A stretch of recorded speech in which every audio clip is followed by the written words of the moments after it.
Hola famílies! Avui parlarem de la resistència a antibiòtics, que és un problema de salut global que cada cop ens preocupa més. Tant és així que ja es considera una de les 10 principals amenaces per la humanitat. El 2019 es va publicar un estudi a la revista Lancet on es va veure que hi havia 5 milions de morts a l'any al món relacionades amb la resistència antibiòtica, 25% de les quals estaven causades per bactèries per les quals encara no disposem d'antibiòtics efectius.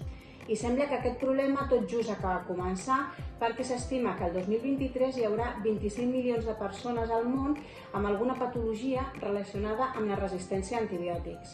En una assemblea de l'ONU el 2021 ja es va advertir que l'abús de l'antibiòtic era una de les principals causes de resistència a antibiòtics.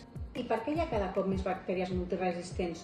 Doncs principalment per l'ús indiscriminat d'antibiòtics tant a nivell humà com a nivell dels animals que criem a les granges. Quan donem antibiòtics no només matem les bactèries dolentes que ens estan provocant la infecció, sinó que també matem les bactèries bones que viuen en el nostre tracte digestiu, respiratori, a la nostra pell i que ens ajuden en moltíssimes funcions normals de l'organisme. Si donem antibiòtics de forma repetida, afavorim que les bactèries es facin resistents als antibiòtics que estem donant. A més, quan donem un antibiòtic a un nen que no necessita, no només té una repercussió a nivell de resistències antibiòtiques, sinó que se sap que els antibiòtics durant el primer i el segon any de vida es relacionen amb un augment de risc d'algunes patologies com l'obesitat, l'asma, la malaltia inflamatòria intestinal, la celiaquia, les infeccions per fongs, etc. I què podem fer nosaltres per lluitar contra la resistència als antibiòtics?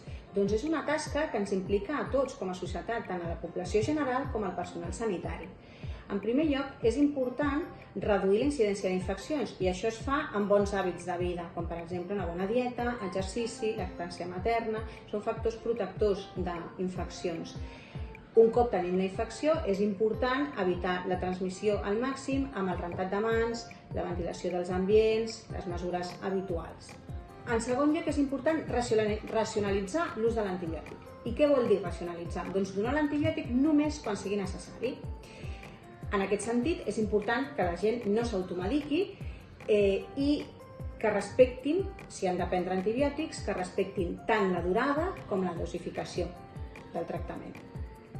I en el cas dels sanitaris és important administrar l'antibiòtic més específic per la infecció que volem tractar, evitant al màxim els antibiòtics d'alt espectre, perquè són els que estan més relacionats amb les resistències antibiòtiques.